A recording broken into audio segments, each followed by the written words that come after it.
Hello everyone, it's Dr. Sam.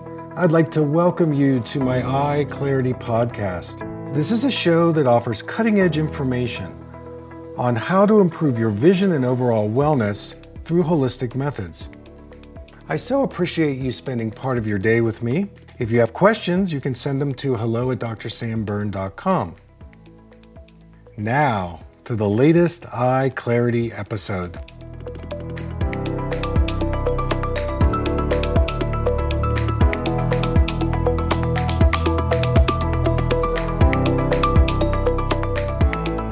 Hey everybody, it's Dr. Sam, and I want to welcome you to another EyeClarity podcast. So as part of our Summit series, as you know, I'm putting on my second annual Whole Health Summit, which will be January 14th to the 16th, 2022. We have one of our featured speakers today, and he's an amazing human being. I'm so excited that we could book him. His name is Joshua Townshend-Zellner. And let me give you a little background about Joshua. He's been involved in the entertainment industry for all of his adult life, and he has coupled that work with things like yoga and shamanic healing, esoteric worlds. And I've taken some of his workshops, and he's very nature-based, very holistic, especially in the creative process and storytelling. So I want to bring him on. Joshua, it is great to have you on the program. How are you today? How's it going? I'm doing great, and thank you so much for the invitation. Sam, it's such a delight to see you. Yeah, likewise. So there's so many areas we can go. And by the way, we've got some great questions from followers, so we'll get to those in a few minutes. But I know that you have worked with some incredible writers, actors, performing artists, creatives, and there's something that you talk about, and I'd like you to expand on it if you would. And it's related to the creative process, perception, being present, and awareness. So why don't we open that door and give us a view and your perspective on these things? Wow, those are three great words. I really appreciate that. Thank you. And what I'm realizing in that moment is, awareness, right? Yes, awareness. I'll Sure. take that I'll just take that one word, awareness. Awareness is everything in terms of conscious creation. So right now, I'm having the awareness that my head is turned slightly to the right. It's not straight, right? And that creates like a situation like I can hear myself listening more, as opposed to when my head is like straight like this, then I feel more balanced and more like, yes, how can I help you? But here I have like I have an opportunity from a sentient perspective to actually have like more curiosity, more leaning in. Tell me more. Even my ear goes forward a little bit, and that's so interesting to me because awareness and perception are coupled at the highest level. Do you notice that too, or? Oh, yes. I mean, it's all about awareness for me and listening and, gestures and posture. And somebody walks in and I watch their gesturing and their posturing, and it tells me everything about them. And I would imagine, in your clients, how do you tune into people? They're seeking help in their story or their performance, and they go, I want to work with this guy. How do you, how do you do that? What are some cues and signals that you're observing? That I'm looking for? Everyone is completely unique, right? So so it really depends upon what's in front of me, what I'm perceiving. And it's very interesting. Oh, what was the third word you asked about? Awareness, perception, and what was the third one? I want to make sure that we get them all. I don't want to leave anything out. Being present. Being present. Perception, being present, awareness. Yeah. Yeah, I feel like being present is the foundation to the awareness and the perception. So if we want to look at it like a triangle or Sure. kind of like part of a geodesic dome that you're in right now that sustains everything. Yes, a lot of triangles behind me. Yeah. Yeah. So it'd be presence would be on the baseline, and then awareness and perception are the other points. Because perception is very interesting in relationship to what you're talking about, which is the thing of perception actually creates story. Mm-hmm. Perception actually creates the story. So I can have a fixed perception, and that will give me a very fixed story perspective. And the more fluid and the more open and the more allowing and the more possibilities I have, more spaciousness to create a richer, more textured, more expansive story, more nuanced. Otherwise, what happens if I have a fixed thing, then we're basically in the land of white hats and black hats, good guys, bad guys, and there's no nuance. There's no possibility of discovery. Right, sure. And I know you talk about something that you speak about, and I've watched you in your workshops and even on your podcasts. By the way, Joshua's got he had a podcast, Notes on Your Notes, and then I think you have a new podcast. Is that right? Tell us about that one. Well, we're gearing it up. It's still in development. We're about 4 weeks from launching. It'll be launching January 7th. And that one's going to be for anyone who's involved in awareness practices, people who want to be more creative. And it's basically like a 3 to 5 minute pit stop that you can do in the world of audio and the audioscape. Get some inspiration and get going with your day. So great. Wow. We look forward to that. I know you're working hard on it, and we look forward to seeing it and hearing it. So we're here with Joshua Townshend-Zellner. He's he's an amazing facilitator, teacher, and helps people light up their creative process through his own teaching process, and that word process. So one of the things I would love to hear from you is the difference between process over results. I know people come to you and they got a script and they got to get it to HBO or wherever they're going, and you kind of reframe it in a really beautiful way. Can you talk about that, process over results? I feel like the best way to make that land for most people is when you go to a restaurant. So when you go to the restaurant, you order what you order, and your meal gets delivered, it's in front of you, and that's the result. What you see on the plate is the result of someone else's creative process, and you're going to enjoy that result. You're going to consume it. Oh my God, this was the best. And if you're a foodie, or if you want to recreate that, or you want to do your own thing in the kitchen, then you're going to want to know how they did it. And it's completely okay to be a person who shows up at a restaurant and goes, oh my God, this is the best food. Enjoy the results. Like someone who goes to the theater, someone who watches a film, they watch the result and they don't know why it's great. They just know they love it. Then if you're in the creative process, if you need to know how you make that meal, then that's what we do here. We go into okay, what was the processes that gave us the result? Some people just think, I just want that result. I don't, I have no interest in the process of how you get there. And I'm like, well, okay, you can be spoon-fed the result once or twice, you know what I mean? But it's not going to be sustaining. You can't run your own restaurant. You can't recreate the meal. And that's the difference. And then on top of that, and I love food. I love kale. I love cacao. Anything that starts with the letter C.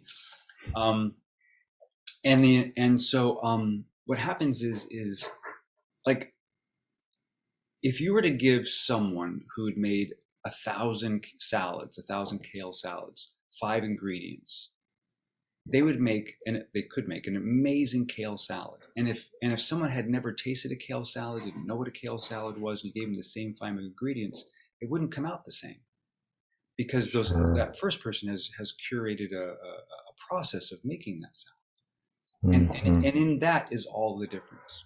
Is that a clear way of seeing it? Oh yes. I mean, I just think about the people out there that come to you. They're they're actors, or they're comedians, or they're writers, and here they come to you with a project, and you're like, well, wait a minute, let's step back. And, I've read many of your testimonials, and you've shared some great success stories. Is there one maybe case history, somebody that you've taken from point A to point B in their creative process you'd like to share? Because I know my listeners would love to know, okay, well, we know this guy's got some great stuff. What has he done? How's he helped people? What's going on over there? What's happening? What's up? Yeah, what's happening? Where's the magic? We know it's magical, but give us a start to finish, before to after. Sure. Yeah, I've worked with a lot of people, and someone I feel very comfortable talking about, because we've talked about me talking about our process, is an author named Laura Davis. And she wrote a book recently called The Burning Light of Two Stars. It's available now. It's out. People are loving it. It's great reviews. So I came into that project with her after she'd been working on it for about 8 years on her own. Not entirely on her own, but, working with different people. But 8 years in. And so for 1.5 years, we went through her book and developed story. Now, story is very different than writing, because Laura Davis is an amazing writer. She's a New York Times bestselling author. She's written 7 or 8 books. She's incredibly prolific, an amazing writer. Yeah. Like, I have no notes for her as a writer, 0. When it comes to story, we need to develop the story. We need to tease it. We need to go for depth of entry. We need to do a deep dive. I mean, there's a lot of, words you can use to talk about it. But basically, it's slowing everything down and digging deep into the essence of the story. Because when you do short-term and long-term narrative, it has a very different feeling. So what I mean by that is, if I'm doing an essay that's 3 to 5 pages, I'm not going to get lost in the weeds because it's only 3 to 5 pages. But if I do a book like Laura Davis does, 350 pages, then I have to have a very clear through line on what that story is really about. What am I really trying to drive home? What's connecting all of the dots? So there's that aspect, which is the overriding part that the people, the audience, the readers need to experience. Then there's the nuance work. This is the part that I feel like your audience is going to be more akin to, which is when you go for depth of entry, when you go to carve out what's actually happening in the scene, not the perception of one of the characters, not the perception of the other character, but the actuality of the emotional truth of the moment. And you can open up those layers. Not only do you get a riveting scene, but most of the time you'll get some sort of emotional healing or emotional transformation in that work. And one of the things that Laura Davis told me after our work together for 1.5 years was that she actually felt like she was actually able to perceive, there's that word again, she was able to perceive her relationship with her mother in a completely different way. And she felt there had been some kind of healing or transformation in that process. That's fantastic. Isn't that interesting? And so you really amazing. Can't change the past. You can change the past through your own perception. Sure. And this is so exciting that you blend all these different aspects. You're actually facilitating a healing, and this creative expression comes out, and that's kind of what I'm asking for in terms of our summit and in your presentation, because it's so healing working with you. You're able to help people access things that even somebody like Laura, who's an amazing New York Times bestseller, and here it is, you were able to launch her in a way that there's no way she could have done that on her own. And that's the kind of stuff that you do with, artists and creatives. And so it's really cool. Yeah, it's very interesting, very layered work, Mm-hmm. and Nuanced, it's really layered. endless. It's endless. Yeah, of course. Right? Yeah, right. Which brings me to your fans. We have a number of questions that I want to get to. And so I'm going to take this first question. This is from a playwright. I'm not going to say his name. His initials are LS. He's from Chicago. And here's his question to you. Why do you use a quiz to help people access more freedom in their creativity using the elements? Great question. Always good to ask a good por qué. Por qué. Okay. So we human beings are born of nature. Like, we are nature itself. We are an extension of nature, and nature is everywhere. And so since that's the baseline of all creation, why not use that as our template? That's, instead of me having my own personal ideas, or the Stanislavski method, or some sort of externally imposed methodology, why not go direct? Why not go for the tapping the source? So the source is that, everyone will agree that we're 60 to 70% water. That's what we're made out of, and there's air all around us. If we don't have air or oxygen, we don't survive. We all need to have fire. We need to have fire in our belly. We need to have fire in the warmth of our house. We need to have fire. And of course, earth, without earth, the earth is the ultimate place. So those are the four basic foundations. So within that, everyone's going to be creating predominantly from one of those elements. And what we want to do is we want to tap into your strength. So whatever you feel to be your dominant earth element, I call it a creative element, then we want to say yes to that and really nurture it and make sure it's present throughout the process of whatever we're working on, because that speaks to you as an artist. So that's the why. And then, if you go to the other side, so you're going to have, there's four of them. There's actually five, but I work with four in this process. So there's going to be one that's dominant, even if it's 49-51. And then the other ones are going to be, a little less. And then the one that's least activated is an interesting one to work with as well, to make sure that it's present in the project, to whatever degree that needs to be. Okay. Because it's the one that you're probably not engaging as much. So that's interesting. That's how I work with those. Okay, that's great. And you have this. What's your website? Oh, it's my name. Yeah. So I took a lot of creativity with that. I'm like, okay. So Joshua Townsend, and Townsend is spelled Old English with an H, so Shend. Yeah. So joshuatownsend.com, and then from there I'm linked to all the social media. Yeah. And it is a phenomenal website. I know you've worked on it, and I highly recommend everyone go to it, check it out. There's a lot of information, really cool things. So, all right, let's take another question. This is TJ. He's a comedian from New York. And his question is, what are the steps to help me become more authentic in my performance? Wow. Go TJ. Authentic in your performance as a stand-up.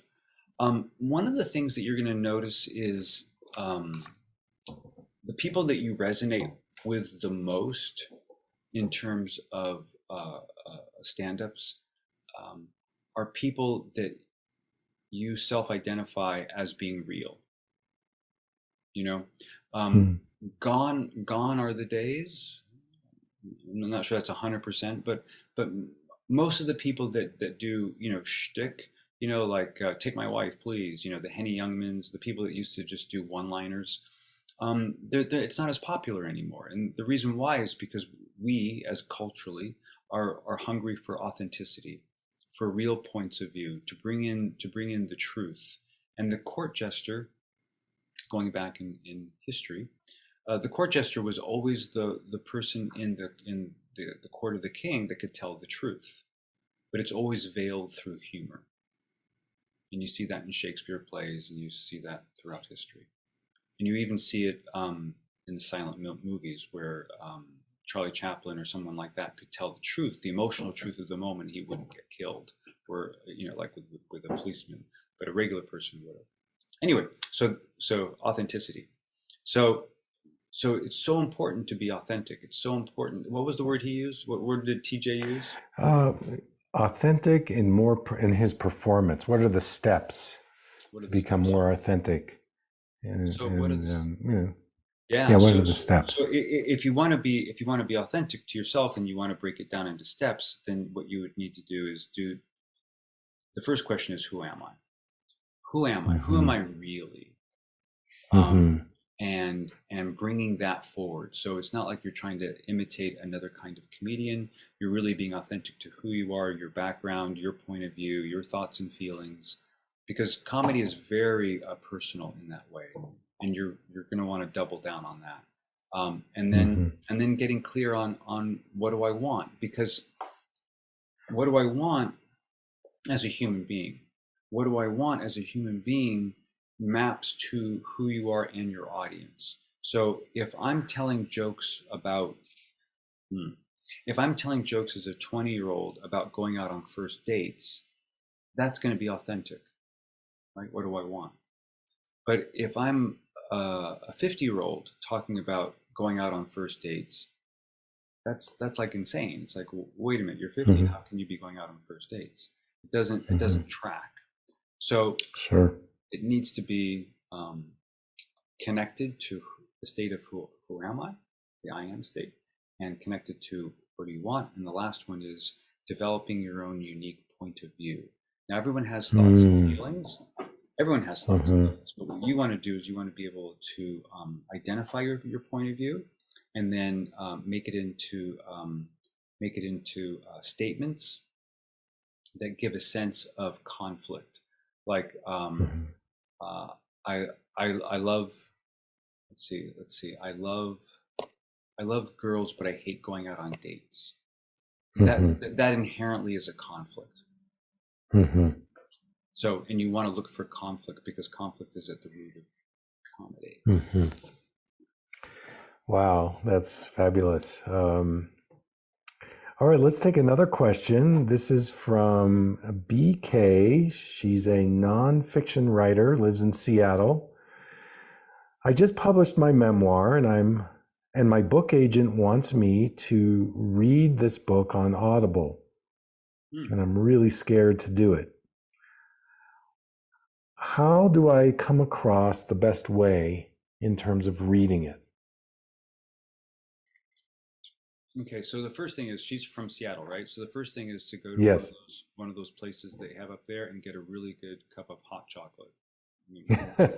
Yes. That's step one. That's vital. Yeah, it's very good up there. Yeah, very good hot chocolate up in Seattle. It's so much fun.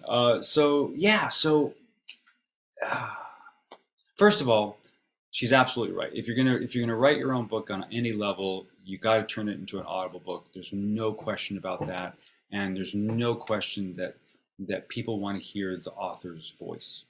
I mean, it's just like, why wouldn't you, right? You don't want to hear some trained thespian, with an English accent.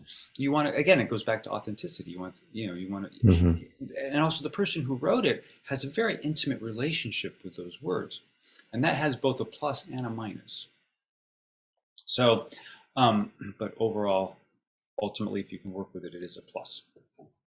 So what I mean by that is if I write the material and I'm so close to it that I can't see it anymore, right? Can't see the forest for the trees, then sometimes what happens is you kind of railroad the narrative down a certain line. So you want to be able to back up, see it from a larger perspective, and have fun with it. And she wanted to know what are the first steps on getting real with it. The first thing is do not read it left to right, and do not practice it in your head. Practicing things in your head is death, because that's not how it's going to get executed. And then you kind of create this thing in your head, and then you can't ever replicate it, and you get frustrated because it goes on and on. So what you really want to do is and this is going to sound funny, is that you're going to want to have it printed out in thoughts. We, as human beings, do not speak in sentences. We, as human beings, think in thoughts, just like now. Like, I don't have a script right now, right? You don't have a script right now. So what happens? How does language come up and out of us? Well, we have thoughts and feelings, and then something, creates a concern, and then we want to share. And then we have these word packets that we throw out, sound good, and that someone else hears, and they go, oh yeah, that sounds right. But I don't think of it, what I just said, as a sentence. And when you start listening for this, and it's so interesting, let me see if I can replicate it without having it. And so in the beginning of the summer, Sam and I went to the forest, and we had a really good time. So you can tell that there was a line break on we, because I took a pause because my eyes had to go from the end of the sentence to the beginning of the sentence. But a human being goes, Sam and I went to the forest or the lake, and we had a really good time. We never wanted the sun to set. That's a thought. Yeah. So what you need to do is, since you've just been hammering it as an author to create this beautiful sentence or whatever, unfortunately, you need to dismantle that. And one of the ways to dismantle it is to write everything in thoughts and throw away all of the punctuation. Oh my God. Isn't that interesting? Yeah. That is solid gold, what you say there. So I know that that's going to really help her, because I know her, and that's going to be, I hope she calls you and works with you, because I think you could take her book to the next level. So thank you for that. And she thanks you. Sure. Okay, let's go on to the next question. This is IC. He's an actor from LA. He's from your town. I've been trying to break into the acting community here. I've been following you, and I read this on your blog. Create, release, and relax. Can you explain how these could help my acting? Well, first of all, his initials are fantastic. IC, which is just goes Isn't right that great? Yeah. with your program. IC. Exactly. That's why I chose him. Yes. And maybe his name is Ian. Okay, IC. So create, release, relax. It's at the foundation of every creative process. It's at the foundation of all of nature. It's at the foundation of how we all exist on this planet. So we create something, like let me take it down to its base. We create something, an inhale. You know what I mean? That's you created an inhale. And then you have to release the inhale, which then becomes an exhale. And then you have to relax, meaning there's a little moment between your next exhale and inhale. So it's the same thing when you're on stage. You need to create something. You need to create a line. You're going to create your line of dialogue. You're going to create a certain moment. You're going to throw out an improv sentence or something of that ilk. So I've created something. Let's say I create an angry moment of get out of my house, right? So I create this anger. So that's the first part. I create a state of being. And then I release it saying, get out of my house. I never want to see you again. And in that moment, from a creative perspective, I need to relax so I can perceive what the other actor is going to do in that moment in relationship to what I just did. See, what happens is if you don't go into an inner state of relaxation, and you're going to say, well, the character's not relaxed. And granted, sometimes people get so livid, they get so upset. You work with this all the time. They get tunnel vision, right? Their possibilities of what's possible, what's next, doesn't come up anymore. But the artist needs to be in a state of creation. So the artist needs to be able to stay present, to be able to see what the other actor is doing in that real-time moment and respond accordingly, according to the other character's reality. And if I don't do that, if I just do what we did in rehearsal, then it's just repetitive.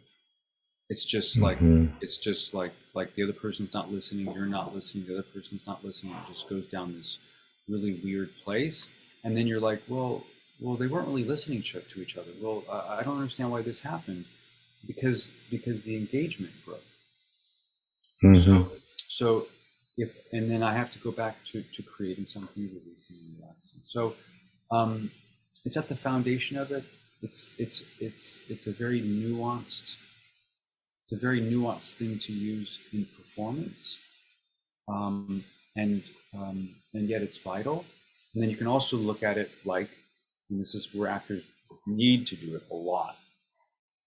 Actors need to do it when they go to auditions.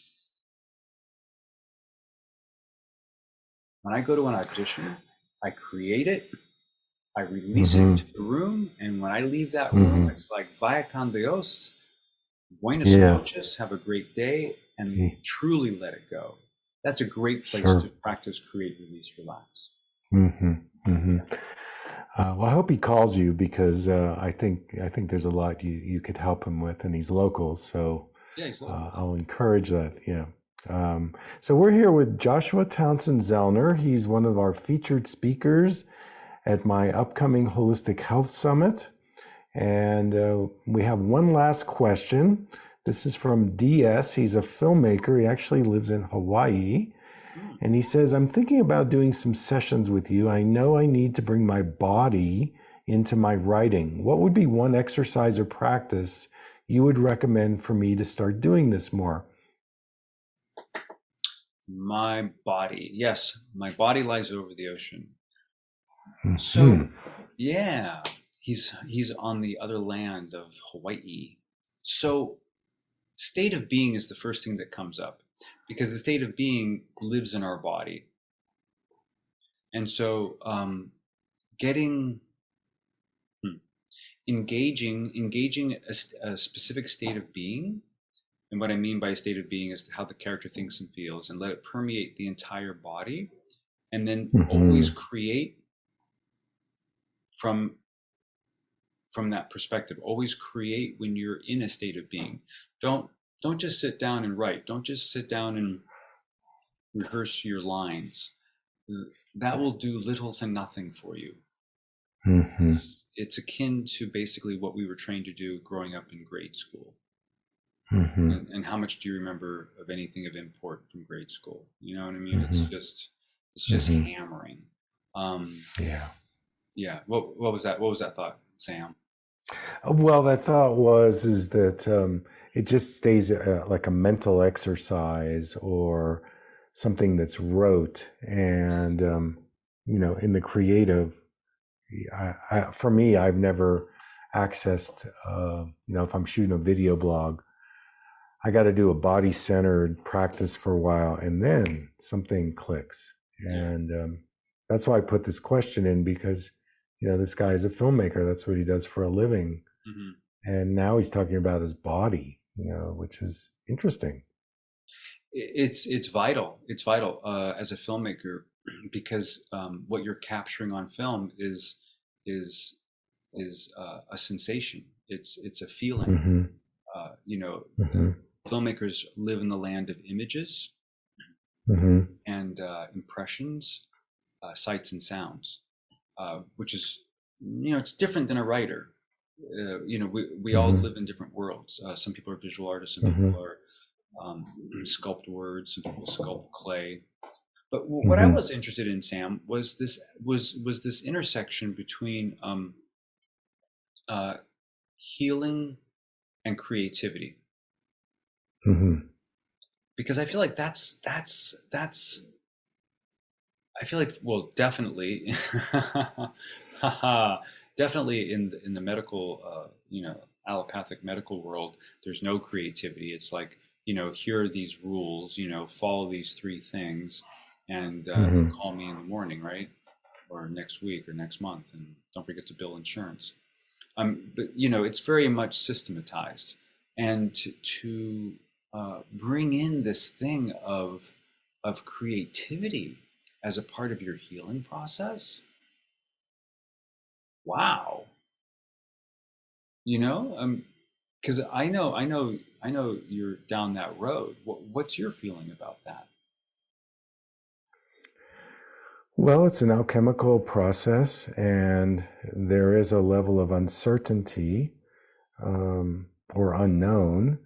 And the more open you can receive and be in that alchemical unknowing or not knowing, then the body can heal. And if you're given some prescribed, say, synthetically made drug, or something that has already been choreographed or scripted, it might get rid of the symptoms, but then the problem is going to resurface in another expression, and there you go.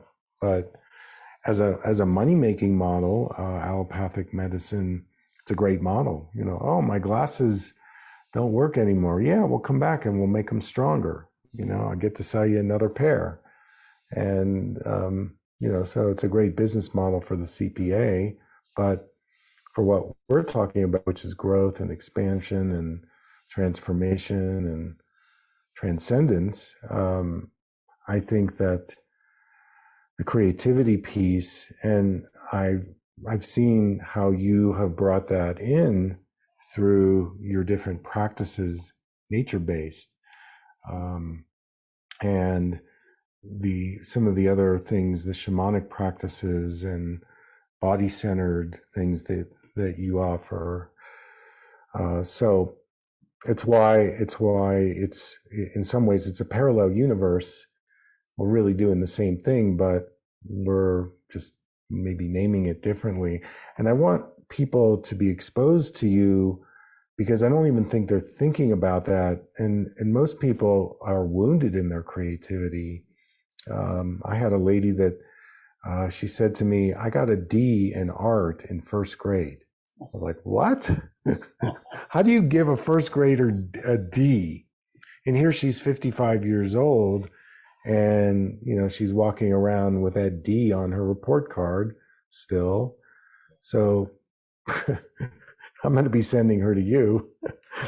And it happens all the time. So again, it's that intersection, and we talk about it, you and I talk about it a lot off camera, but I wanted to introduce my community to you, because I feel that there are so many people out there that could get into their creativity, and they went to music school, or they went to art school, and so they're in this box that they're prisoners of their schooling. And I think one of the things that you really bring out is improvisation. You want to get into that improvisational spirit, and you create a safe environment for people to do that.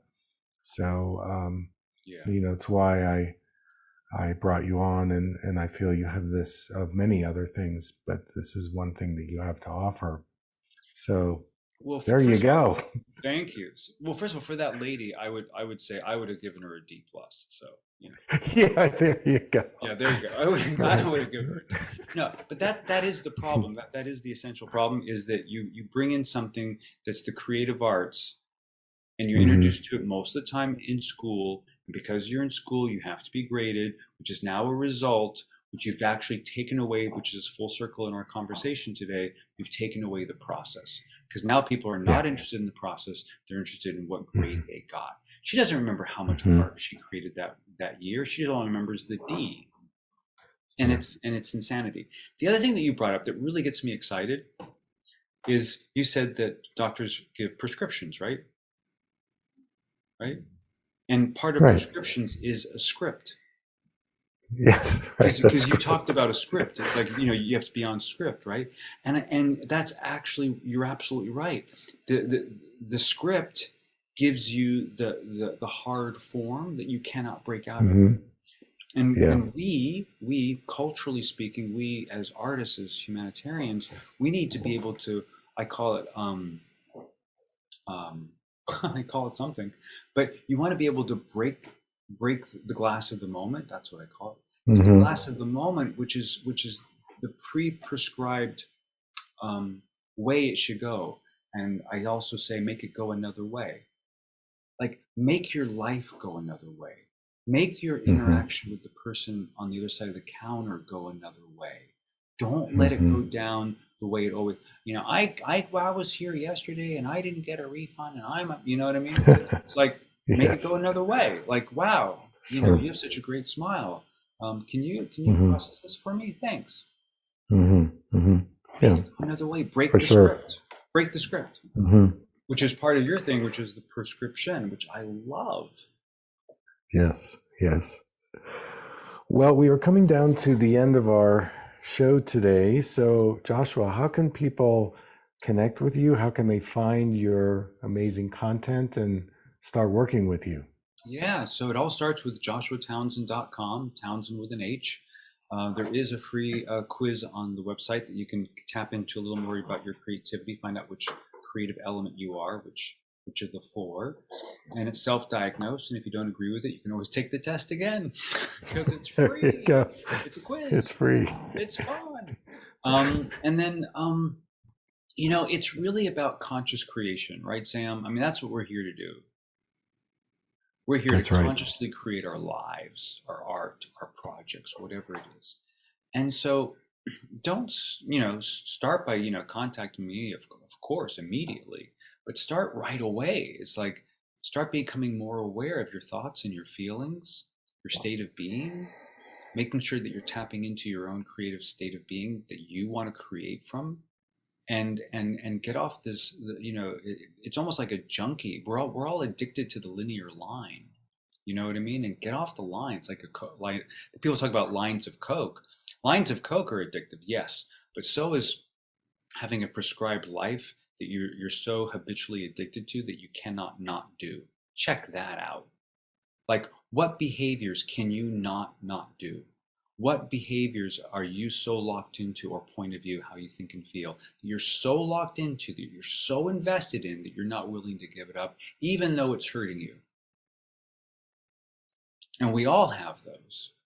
And it's time for us to start breaking open these things and living in the moment, moment to moment. And now, as my awareness, continues, I notice that I'm coming full circle, that my head's leaning to the right again, just like how we started our conversation. My whole body's listening to you, Sam. What's going on with you? What thoughts and feelings come up? What's going on? Gratitude and to be continued. That's what's going on. So I think we're going to end it here. And ladies and gentlemen, that's a wrap. Thank you so much, Joshua, for being on, and look forward to our future. I can't wait to be on the summit. That's what I'm looking forward to. Yeah, it'll be great to have you on the summit and beyond. So thanks so much for your generosity today. And all right, folks.